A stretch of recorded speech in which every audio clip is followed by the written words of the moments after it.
Je voudrais que nous puissions tous ensemble ouvrir nos Bibles dans Marc chapitre 16, versets 15 à 20. Allez dans le monde entier et prêchez la bonne nouvelle à toute la création. Celui qui croira et qui sera baptisé sera sauvé, mais celui qui ne croira pas sera condamné. Voici les signes qui accompagneront ceux qui auront cru. En mon nom, ils chasseront les démons. Ils parleront de nouvelles langues. Ils saisiront des serpents. S'ils boivent quelques breuvages mortels, il ne leur fera point de mal. Ils imposeront les mains aux malades et ceux-ci seront guéris. Le Seigneur, après leur avoir parlé, fut enlevé au ciel. Il s'assit à la droite de Dieu et s'en allèrent prêcher partout. Le Seigneur travaillait avec eux et confirmait la parole par les signes qui l'accompagnaient. Nous disons Amen. Amen, Amen. Bien-aimés, nous avons célébré, commémoré la Pâque il y a quelques semaines en arrière. À Pâques, nous commémorons la résurrection de Jésus.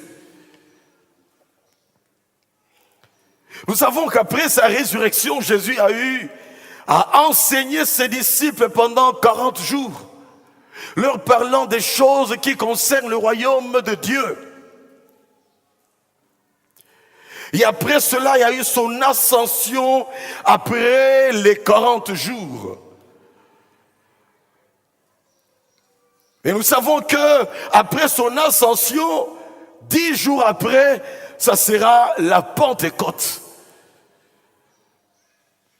Si nous essayons de nous replacer, bien-aimés, dans le temps d'alors, à cette époque-là, nous pourrions dire que nous sommes dans la phase des 40 jours qui précèdent l'ascension de Jésus.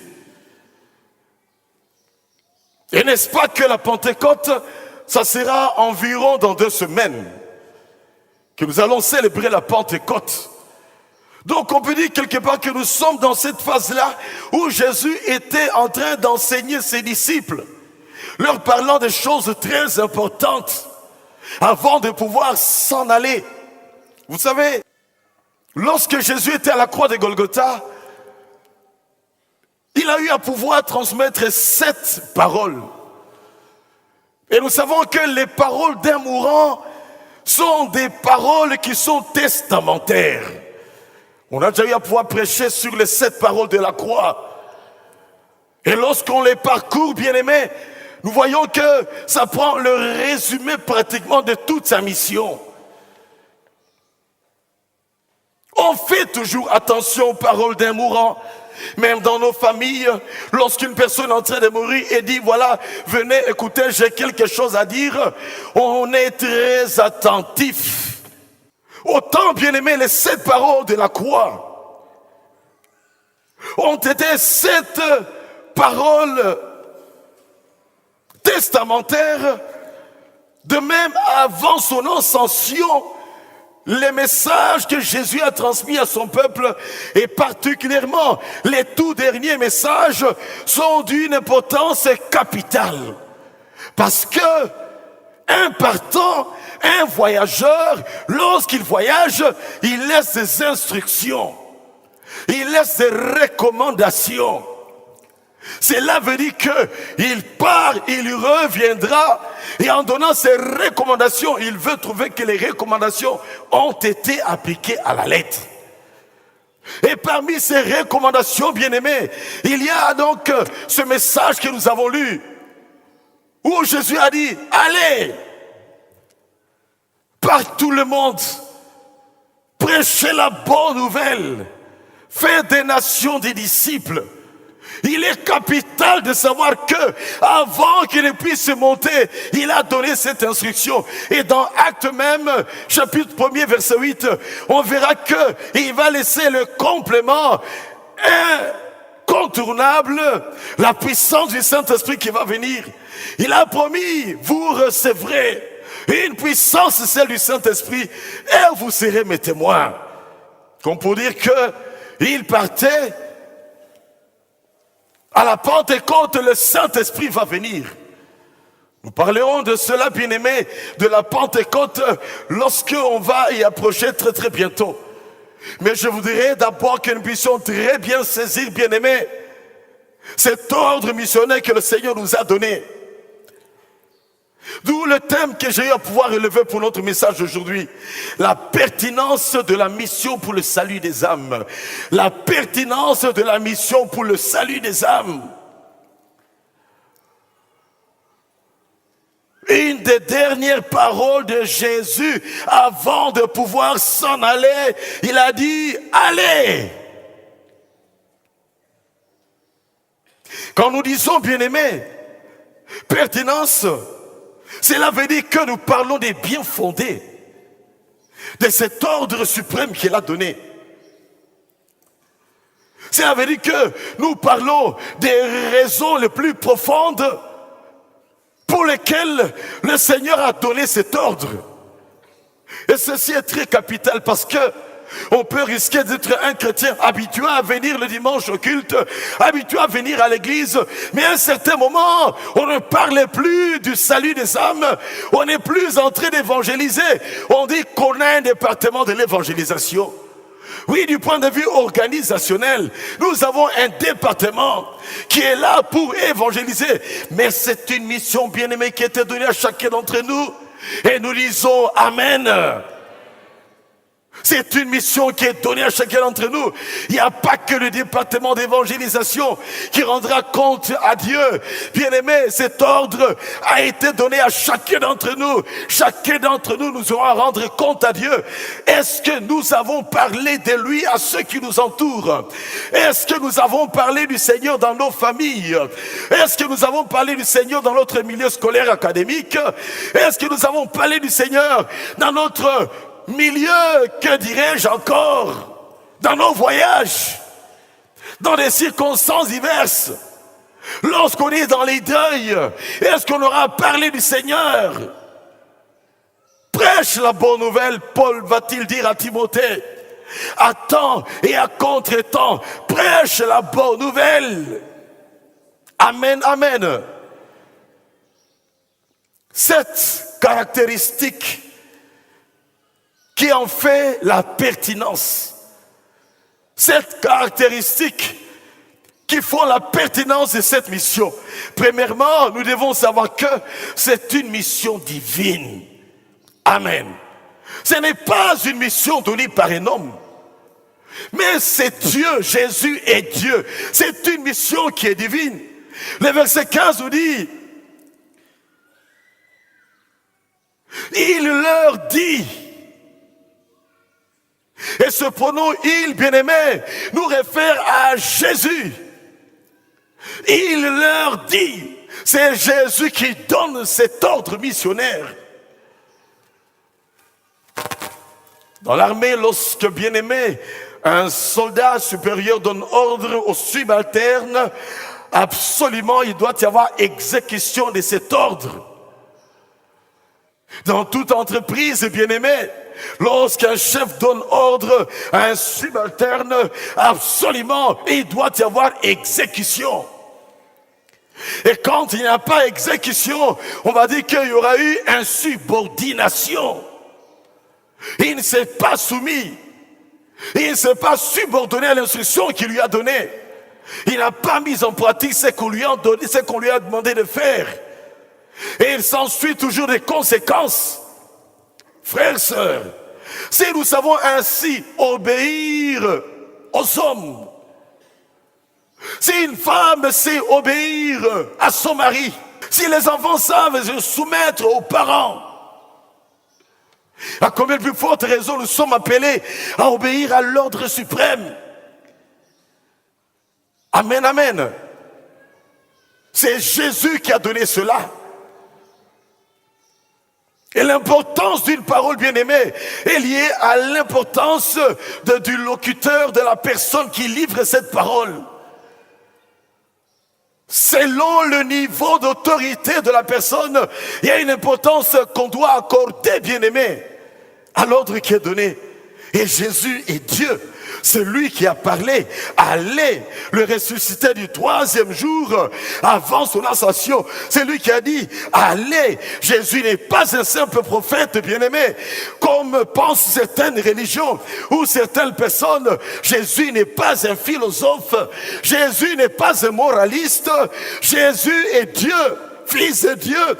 Et il est Dieu lui-même. Amen, amen. Il n'est pas un gourou manipulateur. Jésus est Dieu. Et même, bien-aimé, cet homme, on peut dire, jamais homme n'a parlé comme cet homme. Les huissiers qui étaient censés aller prendre Jésus, ils reviendront en disant, jamais homme n'a parlé comme cet homme. Étant pur et sans péché, toutes ces paroles, bien-aimées, avaient une importance capitale. Amen, amen. Ainsi, nous sommes contraints à obéir avec amour aux instructions du Seigneur Jésus.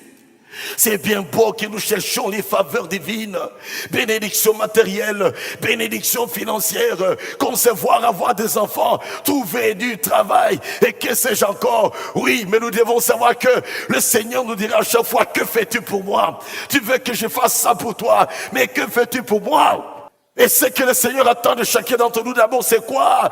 Venir à lui et obéir à ses instructions. Obéissons-nous toujours à ses instructions.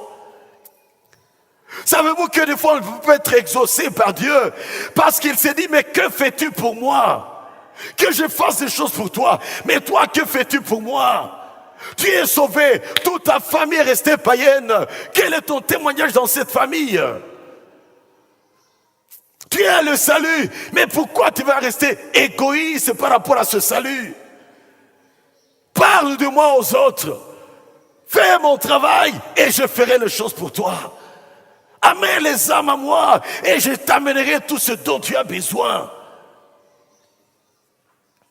Amen. Amen, amen. Une mission divine qui demande, bien-aimé, une obéissance spontanée. Une réponse sans équivoque. Deuxième caractéristique qui fait la pertinence de cette mission. C'est une mission impérative, un ordre. C'est à l'impératif, allez. Non seulement, bien-aimé, la mission est divine, mais c'est un impératif, c'est un ordre qui nous est donné. Cela veut dire que, étant un ordre suprême, il n'y a pas à discuter, il n'y a pas à refuser, il n'y a pas à tergiverser. Il n'y a pas à pleurnicher. Il n'y a pas à murmurer. Moi, je ne sais pas parler. Va seulement dire ce que Jésus a fait pour toi. Va dire à celui qui est perdu que Jésus est mort à la croix pour toi. Où passeras-tu ton éternité? Frères, sœurs, témoignez par ta vie. Témoignez avec les paroles également par rapport à ce que tu as vécu avec Jésus. Combien se perdent autour de nous? Combien sont morts? Tu es allé prier pour eux à l'hôpital, mais tu ne leur as pas parlé de Jésus. Sais-tu les conséquences incalculables lorsque Dieu te donne l'opportunité de visiter un malade qui ne connaît pas Jésus et tu quittes cette chambre, tu pries pour la guérison, tu sais que c'est un païen qui ne connaît pas le Seigneur et tu ne lui as pas parlé de la repentance de ses péchés. Quelquefois, on met trop la charrue devant le bœuf. Ce qui intéresse Dieu d'abord, c'est le salut des âmes. Amen. Ce n'est pas d'abord la guérison, bien qu'il est celui qui nous guérit. Ce n'est pas d'abord notre prospérité, bien qu'il est celui qui veut notre prospérité. Ce n'est pas d'abord le confort, bien qu'il se permet de nous donner un certain confort en son temps, quand il le veut, comme il le veut. Lequel confort du reste, bien aimé, peut être pleinement, totalement relatif selon les milieux. C'est qui est capital, le salut des âmes. Parlons-nous toujours de lui là où nous passons. Comment sommes-nous identifiés là dans notre milieu professionnel? Quel sobriquet on nous a collé? Est-ce à cause du fait que tu parles du Seigneur? On t'appelle pasteur, même si tu ne l'es pas encore. Oh, je ne peux pas faire de la jalousie pour ça. Je dirais gloire à Dieu parce que tu fais ton travail comme il faut. Mais si on t'a donné un sobriquet d'aventurier, un sobriquet d'hypocrite, un sobriquet, je ne sais lequel, faux chrétien, crois-moi bien-aimé, tu peux ainsi continuer soi-disant demeurer dans le Seigneur, venir dimanche après dimanche dans le culte et finir ton séjour en enfer. Amen.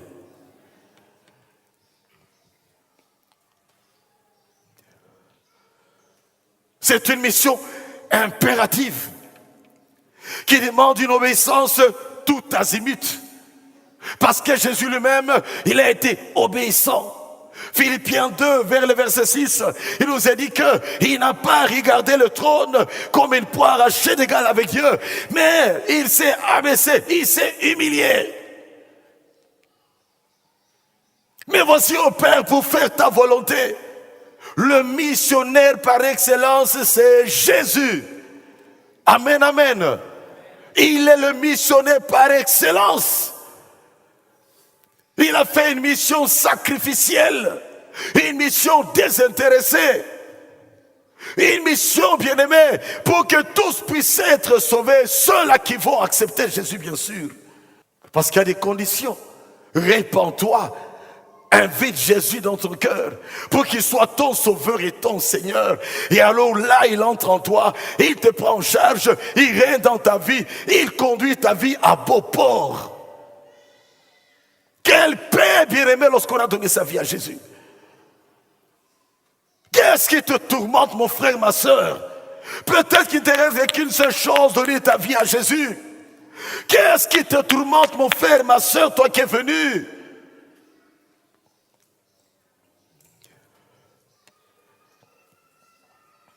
As-tu donné ta vie à Jésus?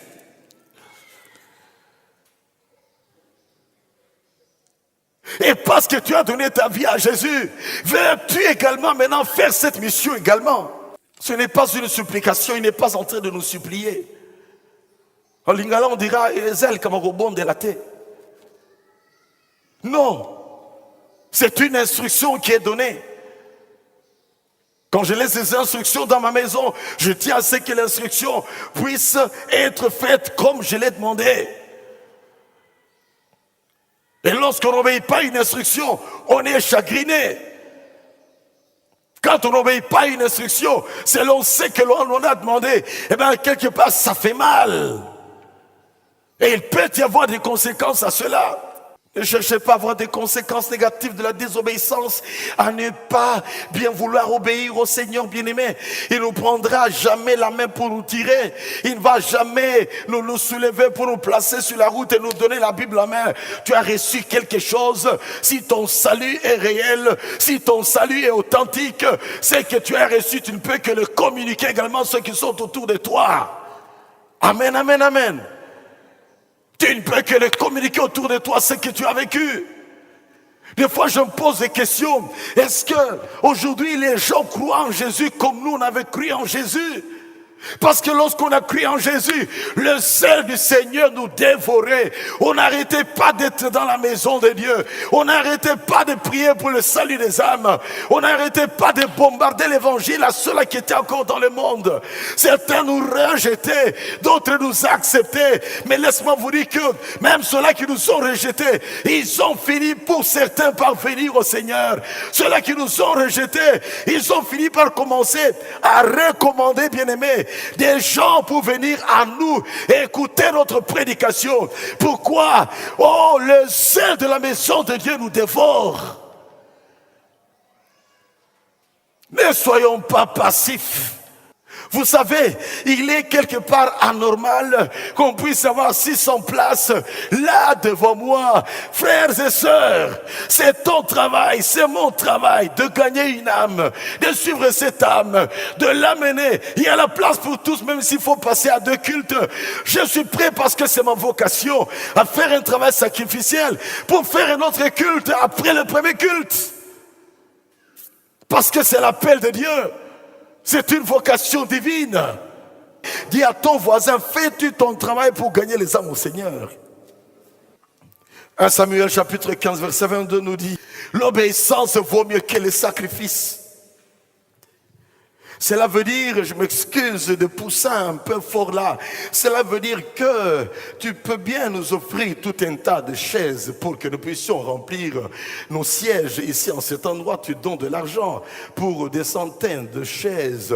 Mais si tu ne parlais pas du Seigneur autour de toi, Dieu te dira, mais tu as amené toutes ces chaises, mais pourquoi tu n'as pas amené également des gens pour s'asseoir sur toutes ces chaises? Et Dieu connaît chacun d'entre nous. Et il connaît les capacités de chacun d'entre nous à gagner les âmes au Seigneur. Il n'y a pas d'esprit de comparaison, bien-aimé, mais avec les capacités que Dieu t'a données, Dieu sait qu'il attend de toi tel nombre de personnes que tu arriveras à gagner au Seigneur avant de t'en aller dans l'éternité. Comme Paul pouvait dire, j'ai achevé la course, ma couronne va m'être donnée. Sommes-nous capables de dire, bien-aimé, chacun d'entre nous, si le Seigneur devrait nous reprendre auprès de lui, dire, j'ai achevé ma course, j'ai fait mon travail, j'ai amené les âmes au Seigneur. Sommes-nous capables de le dire, bien-aimé? Quand Dieu nous dit, viens à moi pour le salut, ce n'est pas pour que nous puissions rester confortablement à ses côtés. Ça finit tout par dire, allez maintenant. Quand Dieu dit, viens, après il dira, va, nous recevons le salut. Pour être les transmetteurs du salut, nous recevons le salut. Pour être des communicateurs du message du salut, par notre vie et également par notre prédication. J'aime toujours dire, il y aura toujours cette dimension centripète qui fait que Dieu nous attire à lui. Cette force spirituelle venant de Dieu qui nous attire à lui. Puis il y aura toujours également cette force centrifuge pour dire allez maintenant.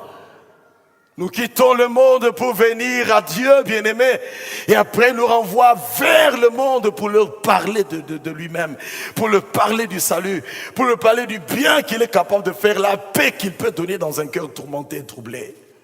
Troisième caractéristique, c'est une mission à dimension mondiale. Une mission mondiale, une mission universelle. 15c, allez dans le monde entier, prêchez à toute la création, prêchez à tous les humains. C'est la vérité, déceler là où l'évangile n'est pas arrivé et amener l'évangile. Déceler là où Dieu nous met à cœur de pouvoir y aller et on y va. Mais quand on a décelé que tel milieu l'évangile n'est pas arrivé, on doit tout faire afin que l'évangile y arrive. Il existe aujourd'hui même des organisations qui sont spécialisées pour déceler les milieux non atteints. Et il y a des gens qui donnent des milliers d'argent, les occidentaux bien-aimés, afin de financer cette mission-là. Pour que l'évangile arrive partout dans le monde entier.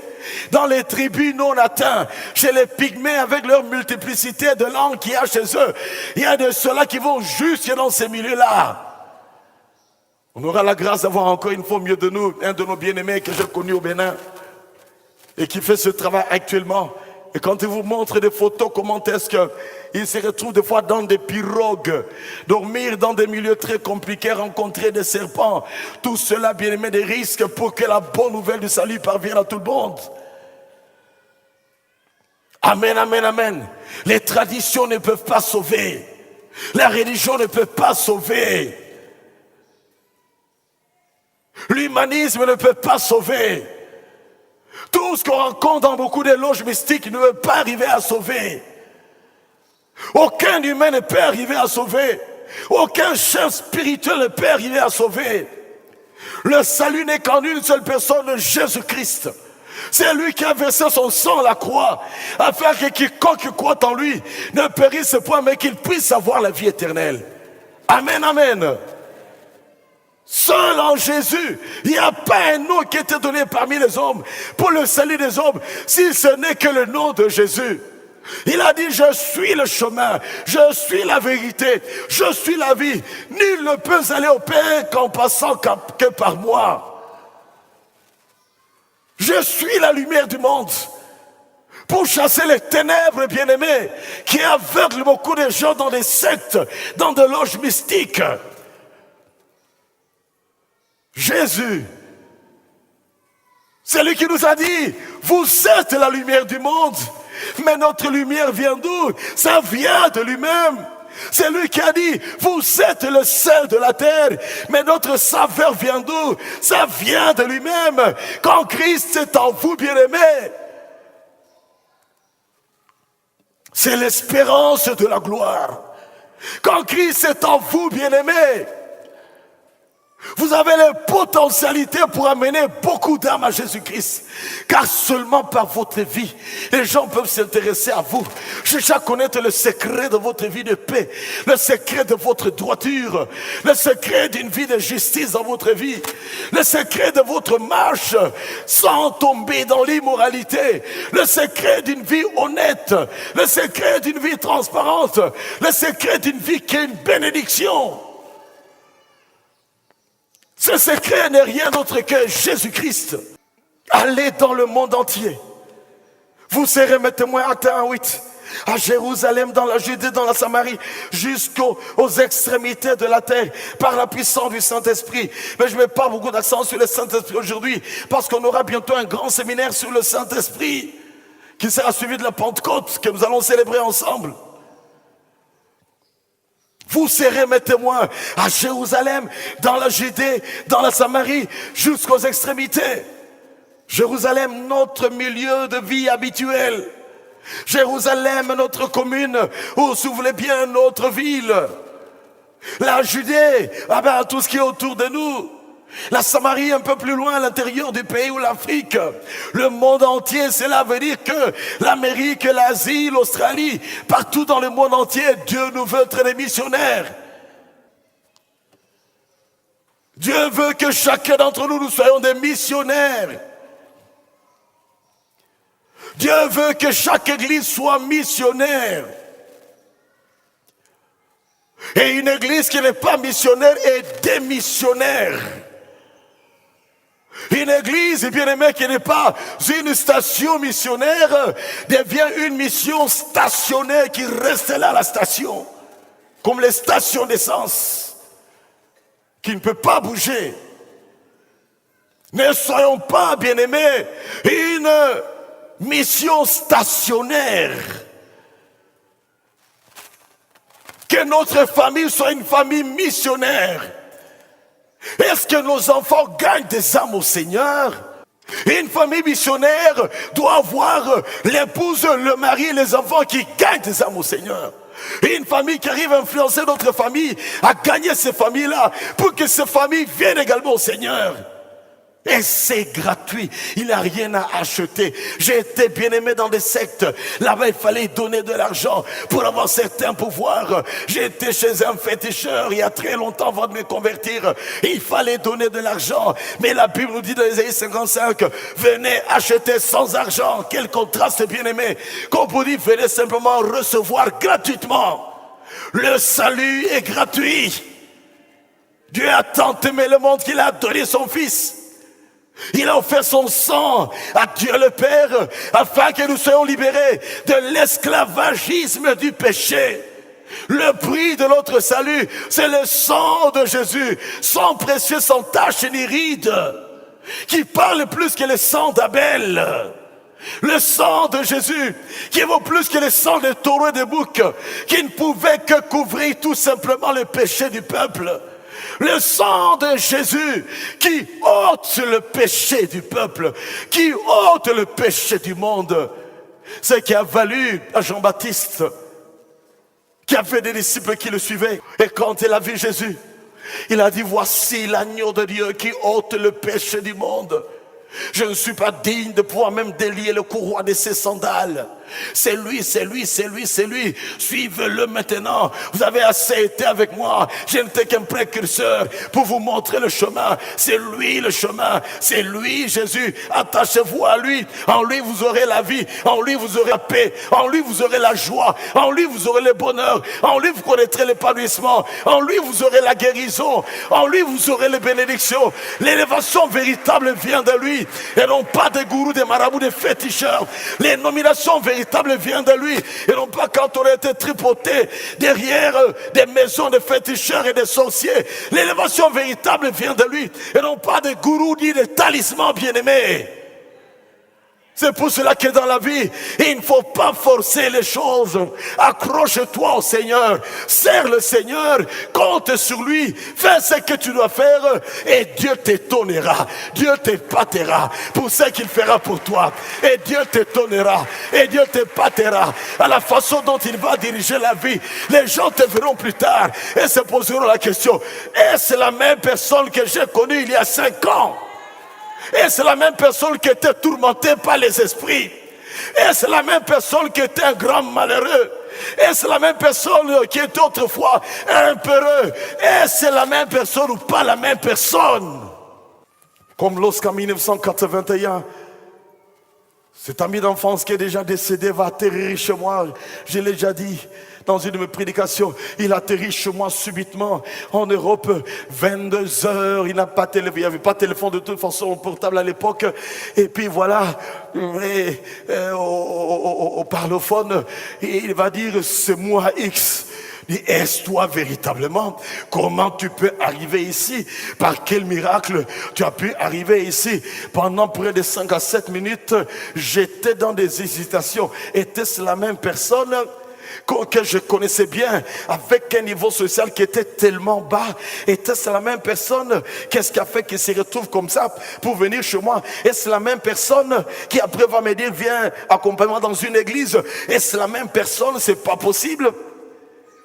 Mais il avait changé. Il avait quitté la religiosité.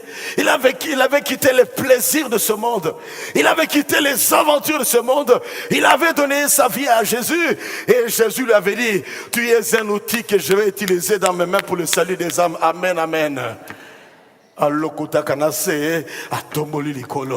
Il a la capacité, bien aimé, de prendre quelqu'un qui n'était qu'une personne, un rebut de la société, un rejeté de la famille, le minimiser de tout le monde, celui dont on pouvait dire il ne vaut rien. Est-ce que ça a valu la peine de le mettre au monde?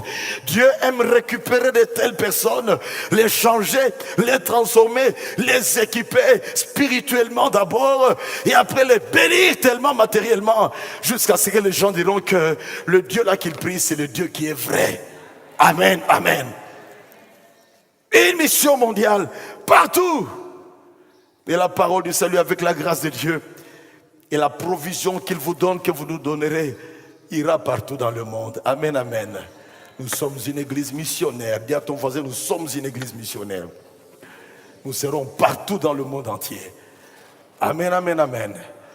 J'étais béni quand j'ai vu le pasteur de Manchester qui m'a envoyé un message, le pasteur Richard Mwanamputu, qui m'a écrit avec d'autres serviteurs de Dieu pour dire priez pour nous. Nous avons commencé l'extension de la parole du salut Paris à Manchester. Alléluia. Acclamez le Seigneur pour ça. Et nous carburerons encore davantage. Amen, amen. 4e chose à connaître. C'est une mission salvatrice. Verset 16. Celui qui croira et qui sera baptisé sera sauvé. Celui qui ne croira pas sera condamné. Une mission salvatrice, on dirait également une mission salutaire. Dieu ne peut pas nous envoyer, bien-aimés, faire la mission sans qu'il puisse y avoir des résultats. Nous allons annoncer. Et c'est lui qui croit. La condition, c'est lui qui croit. Pas celui qui va donner de l'argent. C'est lui qui croit. Et qui sera baptisé. M'entendez-vous, vous qui traînez à vous faire baptiser? Le baptême est le premier pas d'obéissance au Seigneur quand on devient chrétien. Dans la Bible, les gens crurent et se firent baptiser. Dans Acte 2, ils croient et se font baptiser. Dans Acte 8, ils croient et se font baptiser. Dans Acte 10, ils croient et se font baptiser. Acte 18, etc. Partout, les gens croient et se font baptiser. Pourquoi? S'identifier à la mort et à la résurrection de Christ. C'est ça le sens du baptême. C'est proclamer que j'étais enseveli avec Christ et je suis ressuscité avec Christ afin que nous marchions dans une nouveauté de vie. Ne pas se faire baptiser, c'est laisser une fissure, une brèche. Parce que Satan peut te dire, en quoi tu veux me prouver que tu es réellement chrétien et de nouveau? Tout comme dans certaines sectes bien-aimées, afin qu'on puisse bien te reconnaître, tu dois passer par l'initiation. Pour nous, bien-aimés, tu dois passer par le baptême.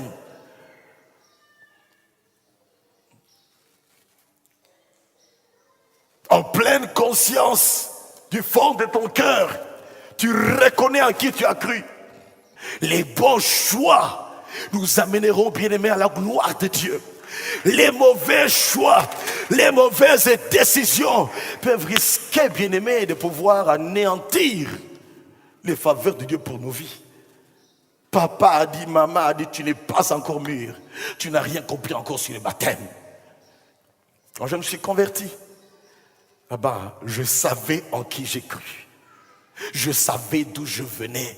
Je sais comment ma vie bien-aimée était turbulente malgré la petite tête à connotation angélique que je peux présenter partout. Amen, amen. Tête angélique aux yeux des hommes, même une vie infernale que l'on menait autrefois.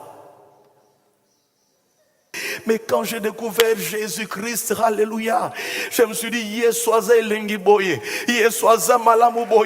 Jésus est si bon comme ça. Seigneur, avec toi, j'irai jusqu'au bout. Mais quand je me suis convaincu, je suis allé sur un poteau indicateur de sens unique. J'ai dit, Seigneur, sens unique. Quand on a photo, on m'a pris une photo. Sens unique, je ne reculerai pas en arrière. J'ai cette photo avec moi. Il y a de ces choses bien-aimées dans la vie, de ces pas que nous faisons dans la vie, de ces actions que nous posons dans la vie, qui nous suivent tous les jours de notre vie. Les choses négatives nous suivent, on doit s'en débarrasser. Les choses positives nous stimulent à aller de l'avant. Bien aimé, quand je vois cette photo-là, je me dis, il y a 36 ans, j'ai dit jusqu'au bout avec toi. Moi reculé, loin de moi Satan, loin de moi les démons, loin de moi les tentateurs. Vous ne m'aurez pas. Celui qui est en moi est le plus fort que celui qui est dans le monde. Amen, amen. Une mission salvatrice pour le salut des âmes. Ézéchiel 3, verset 18 nous dit, je paraphrase, lorsque l'Éternel aura dit à une personne, à cause de ton péché tu mourras, si tu ne le préviens pas et qu'il meurt dans son péché, son sang te sera redemandé. Faites attention, bien-aimés, le sang de certains membres de vos familles vous seront redemandés un jour. Qu'as-tu fait alors qu'il était devant la mort? Qu'as-tu fait alors qu'il était dans des besoins? Savez-vous que quelques demandes de prière sont des occasions que Dieu nous donne afin que nous parlions d'abord du Seigneur à la personne? Savez-vous que quelques demandes de travail ou de prière pour une élévation par des membres de famille qui ne connaissent pas le Seigneur sont des opportunités? Les anniversaires où on peut nous inviter sont des opportunités. Les deuils où nous passons sont des opportunités pour parler du Seigneur. Tu parles, le Seigneur fait son travail après. Ta tâche est de parler, le Seigneur par son esprit il va convaincre. Ta tâche est de pousser les gens à pouvoir se repentir et inviter Jésus dans leur vie. Le Seigneur fait le travail après. J'ai eu l'occasion de rencontrer une personne tellement figée dans la religion qui a des liens avec ma famille. Je me suis dit, il y a une occasion à boire. Malade. Il dit, est-ce qu'on peut prier ensemble? Il faut savoir que Jésus est celui qui pardonne nos péchés. Jésus est celui qui nous donne la vie éternelle. Il peut également te guérir s'il le veut. Mais à quoi ça sert d'être guéri si on demeure loin du Seigneur dans le monde? Je lui dis, prie comme moi. Pam, pam, pam. Demande pardon à Dieu. Invite Jésus qui lave ton cœur par son sang. Invite-le qu'il soit le maître, le Seigneur de ta vie. Au moins, j'ai sémé la parole, j'ai fait ma part. Et quand je repasserai encore, bien-aimé, je vais encore faire de même. J'ai toujours dit ceci: Seigneur, qu'aucun membre de ma famille ne meure sans donner sa vie à Jésus. Si tu dois le bloquer jusqu'à ce que je lui parle, tant mieux. Si tu dois agir, permettre que d'autres personnes leur parlent du Seigneur, merci au Dieu de le faire. Ayez cette prière stratégique. Que personne de ta famille ne meure sans connaître le Seigneur. Et c'est la meilleure façon de les aimer. Tu aimeras le Seigneur, ton Dieu, tu aimeras ton prochain. Et notre premier prochain, c'est notre épouse, nos enfants. Notre deuxième prochain, ce sont nos parents.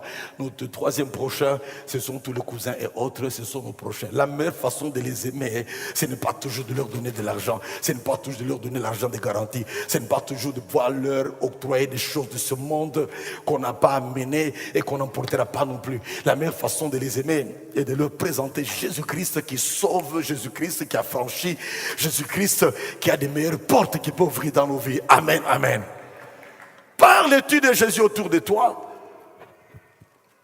Ne soyons pas passifs mais actifs.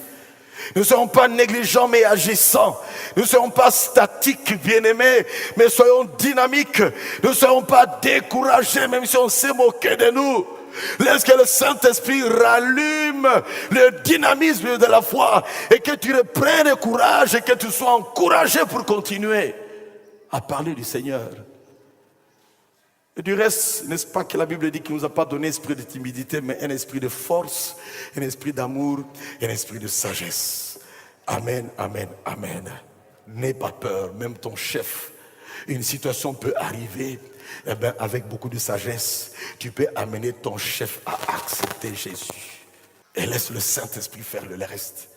Mais pour qu'il accepte que tu l'amènes à une telle prière, il doit voir Jésus dans votre vie, Jésus dans votre langage, Jésus dans votre accoutrement, Jésus dans votre comportement, Jésus dans votre loyauté, Jésus dans votre façon de vivre avec les gens, Jésus dans votre relation avec les autres, Jésus dans votre intégrité, Jésus dans votre façon de gérer les finances, dans votre façon d'être ponctuel au travail. Et quand ça y est, bien-aimé, il saura que je peux faire confiance en cette personne. Et pour en secrétaire dire, secrétaire, tu peux venir un peu, je sais que tu pries. Je sais que vos églises là, vous prêchez la vérité. Je suis devant une situation compliquée. Si moi, ton chef, je peux te dire ça aujourd'hui, c'est que réellement, j'ai besoin de ta prière là, que tu fais généralement. Je sais que tu pries pour ce bureau. C'est pour cela que ce bureau est protégé. Est-ce que tu peux prier? Cette fois-ci, on va prier nous deux. Oui, chef. Permettez, chef, on peut prendre un peu la parole de Dieu, juste un verset que nous allons lire ensemble. Jean 10, 10. Afin que vous ayez la vie et la vie en abondance. Mais chef, cette abondance, c'est d'abord spirituelle. Amen, amen. D'abord spirituel. Nous allons prier pour que tu puisses abandonner ta vie totalement à Jésus. Il t'aidera. Prie avec moi. Seigneur Jésus, je te demande pardon pour mes péchés. Jésus, lave mon cœur par ton sang. Entre dans mon cœur. Je vais te faire confiance. Dirige ma vie à partir. Je suis fatigué de pression.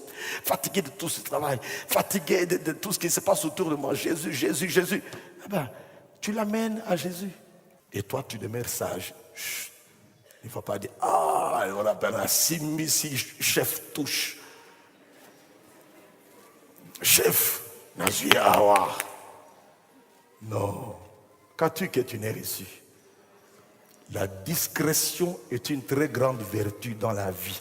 Dis à ton voisin, la discrétion est une grande vertu dans la vie.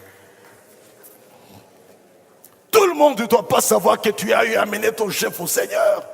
Tout le monde ne doit pas savoir que toi tu mets tes pieds dans la maison de ton chef. Tout le monde ne doit pas savoir le secret qu'il t'a livré. Tout le monde ne doit pas le savoir, bien-aimé.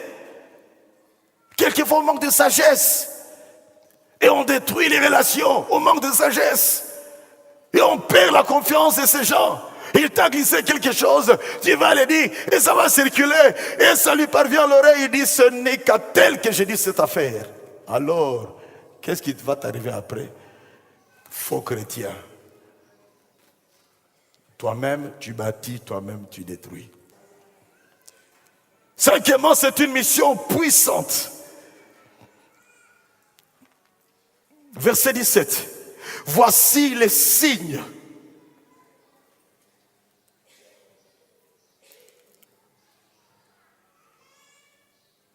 qui accompagneront ceux qui auront cru. Ces signes, bien-aimés,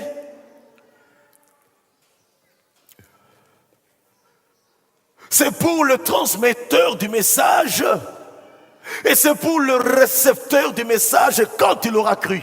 Cela veut dire quoi? Quand nous allons témoigner, après avoir témoigné, tu pries pour le malade, n'aie pas peur. Des fois, les gens, est-ce qu'on sait, ce n'est pas ton affaire. Dieu a dit, impose les mains. Toi, impose les mains. Est-ce que tu as la capacité de guérir le malade? Même le médecin, a-t-il la capacité de guérir le malade? N'est-ce pas qu'on dit qu'il va le médecin, soit c'est Dieu qui guérit? N'est-ce pas qu'il y a eu des cas où le médecin a soigné et puis il n'y a pas eu de solution? As-tu la capacité de guérir? Non, tu n'en as pas. Qu'as-tu que tu n'aies reçu? C'est une grâce, une faveur que Dieu te donne. Tu ne fais que tout simplement obéir au Seigneur. Il te donne instruction. Tu imposeras les mains sur les malades. C'est sa puissance qui va se manifester. Donc c'est une mission puissante. Ne cherche pas absolument à voir que ça s'est passé directement. Il arrive à ce qu'on a prié pour la personne. Rien ne se passe directement, mais en cours de route, à la maison, la personne réalise qu'il s'est passé quelque chose. À quel moment? Il ne sait pas le démontrer ou le prouver, mais il a réalisé qu'il s'est passé quelque chose. Il peut arriver que tu as prié pour un malade, il est visité par les anges à ton insu. Et sans qu'il se soit préparé à recevoir des anges. Du reste, on ne doit jamais invoquer les anges. Dieu a la capacité d'envoyer des anges pour toucher la personne. Dieu a la capacité de faire de sorte qu'en imposant la main directement, une guérison se passe. Très souvent, nous voulons voir une manifestation directe. C'est l'affaire de Dieu, cette affaire de manifestation directe. Il y a de ceux-là qui ont la grâce de voir une manifestation directe qui se passe. Pour d'autres, ce n'est jamais direct, c'est après. Moi, je vous dirais sincèrement que la plupart des guérisons que j'ai entendues, même des gens dans cette église, ils vont me dire, tu avais prié pour moi ce jour-là. Parce que tu sais que 2 jours après, je ne sentais plus rien. Mon cœur a commencé à bien battre normalement. Et puis le sucre a totalement disparu dans mon corps. Je veux dire, l'excès de glycémie a vraiment diminué, c'est redevenu normal. Mon pouls est redevenu normale, etc. Mon problème cardiaque a disparu. Moi, j'ai dit gloire à Dieu. Et quelquefois, Dieu ne se permet pas de le faire parce qu'il voit que nous allons prendre la gloire à nous. Je suis puissant, je suis devenu puissant. Quand je pose la main directement, il se passe quelque chose. Comme quelqu'un qui me disait, pasteur, quand j'ai pris pour un malade par terre, guérison directe, donne-moi la parole une seule fois. Je dis, petit orgueilleux, le chemin est encore long pour toi. Chasser 2, 3, 4 démons ne veut pas dire que tu as l'appel de Dieu pour devenir pasteur. C'est une faveur que Dieu donne à tous, à toi, à moi, à lui, à nous tous. Amen, amen. C'est pour cela que même là, à la maison, un enfant est malade. Ne cherche pas toujours à appeler. Papa Alain, prie pour moi. Un enfant est malade ici. Mais impose les mains. Papa, c'est toi l'autorité spirituelle à la maison. Quand le pasteur n'est pas là, c'est à toi de le faire. Maman, quand papa n'est pas là, c'est à toi de le faire. Toi qui connais le Seigneur dans la maison, c'est à toi de le faire quand les parents ne sont pas là. Imposez les mains sur les malades. Chassez les démons. Ce n'est pas par ton nom que les démons vont partir, mais c'est au nom de Jésus. Le Jésus qui vit réellement en toi. Parce que s'il ne vit pas en toi, tu connaîtras le sort des fils de Séva, le sacrificateur, dans Actes chapitre 19, qui ont reçu la réponse. Nous savons qui est Paul, nous savons également qui est Jésus. Mais vous, qui êtes-vous? C'est pour cela, menez une vie de pureté, une vie de sainteté, une vie qui honore Dieu. Et les démons diront, ah, là-bas il ne faut pas les déranger, on ne réussira pas. Cherchons les plus faibles, les maillons faibles. Et ne sois pas le maillon faible bien-aimé dans l'église. Que l'ennemi puisse poireauter, tourner en rond, se dire, ah, là-bas il y a tellement du feu, ils sont tellement soudés, ils sont tellement puissants, qu'ils partent, qu'ils échouent. Que quelqu'un vienne ici pour chercher à recruter des gens pour son mouvement, qui se disent que non, là-bas ils connaissent tellement la parole, ils savent en qui ils ont cru. Il ne faut pas oser là-bas. Cherchons là, ils connaissent pas bien la parole de Dieu. Une mission puissante. Ils chasseront les démons. Alors, chasse les démons, mon frère et ma soeur. Amen.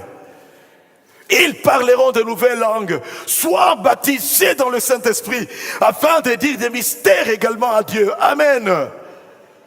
Ils saisiront des serpents. Cela veut dire quoi? Quand tu saisis un serpent, le serpent va chercher à te piquer, à te mordre. Cela veut dire que la puissance de Dieu va anéantir les attaques de l'ennemi dans ta vie. Le serpent, ça peut être un sorcier du quartier qui t'attaque. Le serpent, ça peut être un chef qui veut t'anéantir. Je veux te clouer jusqu'à ce que tant que je suis là.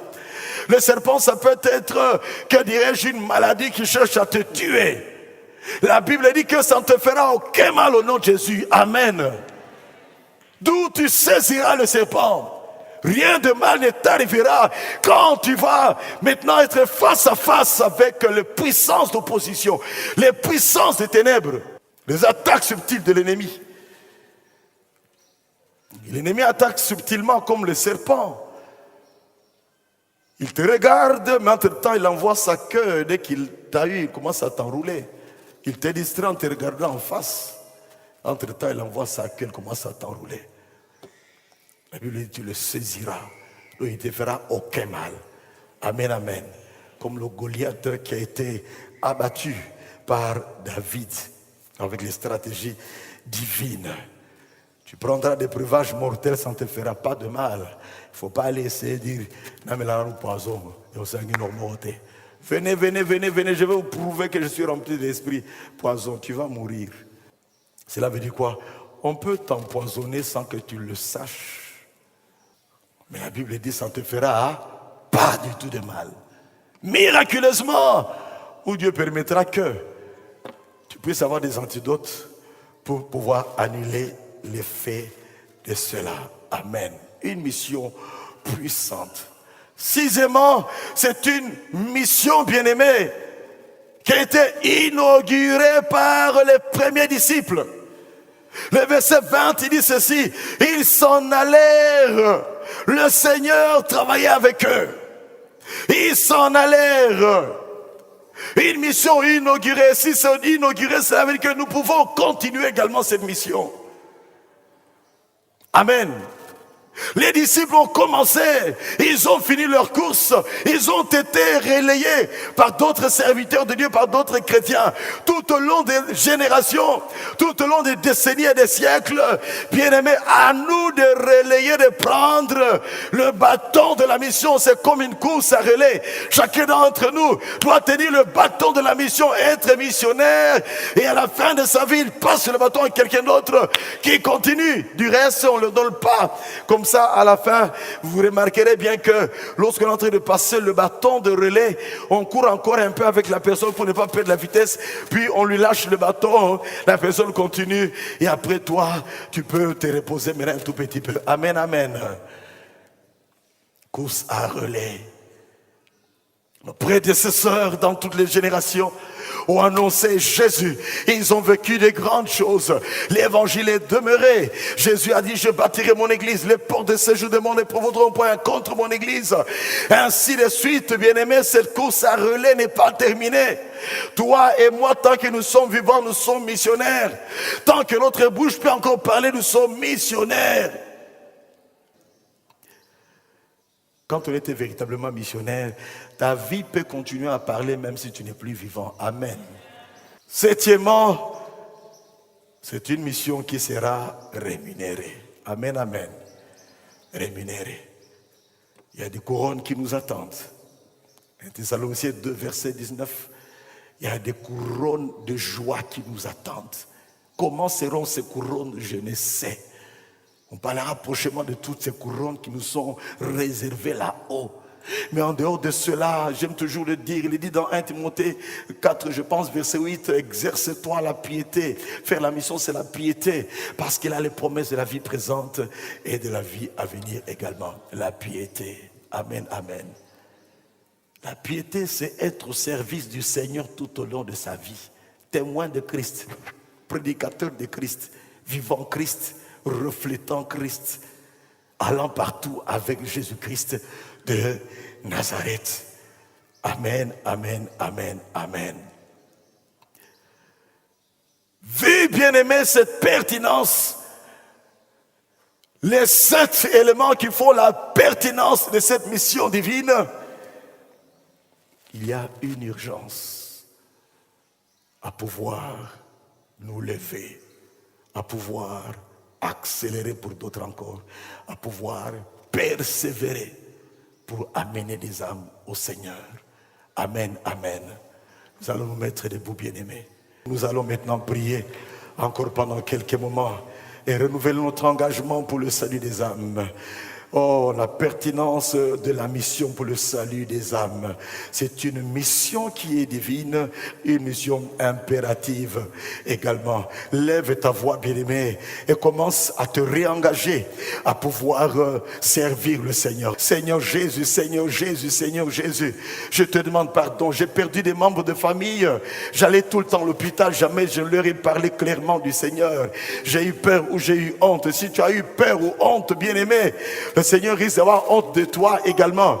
Lève ta voix. Si tu as à te repentir pour des opportunités que tu as ratées, si tu dois te repentir parce que tu en as eu des opportunités, tu en as tout le temps, mais tu as peur, tu as peur, tu as peur à cause de ton poste, tu as peur, tu as peur, tu as peur, tu attends que la démarche vienne de l'autre. Bien-aimé, n'attends pas que la démarche vienne de l'autre. Il est dit à temps et à contre-temps que nous puissions parler du Seigneur. Alléluia. Même dans un anniversaire, on peut arriver à parler du Seigneur. Lève ta voix, demande pardon. Lève ta voix et prends l'engagement. Lève ta voix pour dire: Seigneur, jusqu'au bout je veux te suivre, mais également jusqu'au bout je veux te servir. Dans les bons et dans les mauvais jours je veux te suivre. Je veux te servir, oh Dieu. Je veux demander à ceux-là qui ne connaissent pas le Seigneur dans leur vie, je veux leur dire d'abord que cette mission est réservée pour les sauver. Ceux qui sont d'abord sauvés. Si tu n'as pas encore accepté Jésus dans ta vie, donne ta vie à Jésus à cet instant pendant que je vais te conduire dans cette prière de repentance et d'acceptation de Jésus. Et à la fin du culte, tu vas rester pour que nos conseillers puissent t'approcher. Pendant que nous sommes tous debout, toi qui as besoin de Jésus, mets ta main sur ton cœur et nous allons prier ensemble. Répète cette prière après moi. Dis: Seigneur Jésus, j'ai entendu ta parole. Comment pourrais-je parler du salut aux autres si je ne suis pas sauvé moi-même? Je te demande pardon pour mes péchés, Jésus. Je t'invite, lave mon cœur par ton sang. Purifie mon cœur par ton sang. Entre dans mon cœur à cet instant.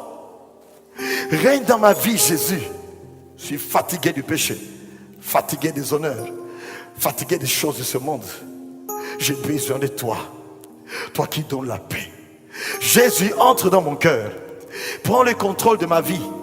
Sois le sauveur, sois le Seigneur, sois le maître de ma vie.